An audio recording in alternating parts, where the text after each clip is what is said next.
माझ्या जाण्यानं तुमची आबाळ काय कमी व्हायची नाही ती, पर तुमची साऱ्यांची दैना म्या माझ्या उघड्या डोळ्यानं पाहू नाही शकत.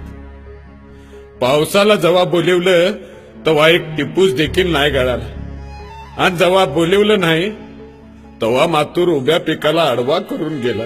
म्या तरी काय करू माझे बये, म्या भित्रा नाही गे, पर आपल्या मुलाबाळांची, माझ्या म्हाताऱ्याची, तुझी आणि आपल्या गोट्यातल्या लाडक्या जनावरांची भुकेनं झालेली फरफट मला बघवत नाही. माझ्या पावलाच्या आवाजानं माझी लाडकी जनावरं उभा राहून आंबरायला लागायची. का तर आपल्या धन्यानं आज तरी हिरवा चारा आणला असेल म्हणून.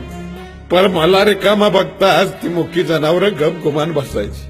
अगं माझ्या मुक्या जनावरांना या अभागी शेतकऱ्याची अवस्था कळाली, पण या निर्दयी शासनाला काय बी नाही कळत. सगळं वज तुझ्या खांद्यावर टाकून जाताना लय वंगाळ वाटतंय. माझ्या पोराला सांग, साध्यातला साधा शिपाई हो, पण शेतकरी नग. कारण साध्या शिपायांनी जरी संप केला तरी त्याचा पगार हजारांनो वाढतोय.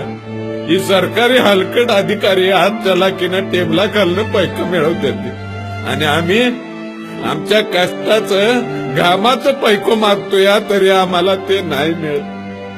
माझ्या म्हाताऱ्याला सांभाळ. रागीट आहे ती, पर लय माया लावतात. माझ्या जनावरांना रुसायला नको लावूस, माझ्या जनावरांना कसायला ऐकू नकोस. लय झालं तर रानावनात सोडून दे, पण आपलं धन कसायाच्या हातात देऊ नकोस. आणि माझ्या लाडक्या पोरीला सांभाळ, तिला माझा एक गोड मुका दे. पोरीला लय काम लावू नकोस. माझे बयेस 7 जन्माचं फेर घेतलं होतं, पण अर्ध्यात सोडून जातोय. मला माफ कर. तुझाच धनी.